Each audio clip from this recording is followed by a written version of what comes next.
وَإِذْ غَدَوْتَ مِنْ أَهْلِكَ تُبَوِّئُ الْمُؤْمِنِينَ مَقَاعِدَ لِلْقِتَالِ وَاللَّهُ سَمِيعٌ عَلِيمٌ إِذْ هَمَّ الطَّائِفَتَانِ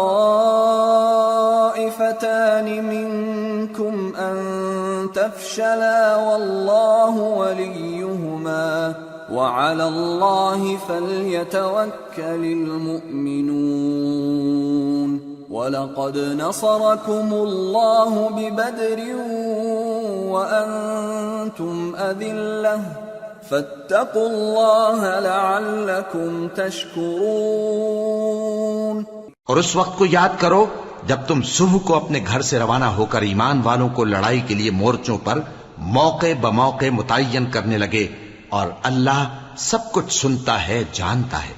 اس وقت تم میں سے دو جماعتوں نے جی چھوڑ دینا چاہا، مگر اللہ ان کا مددگار تھا، اور مومنوں کو تو اللہ ہی پر بھروسہ کرنا چاہیے۔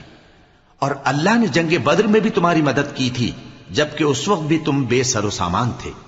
بس اللہ کی نافرمانی سے بچو تاکہ شکر گزار بن جاؤ۔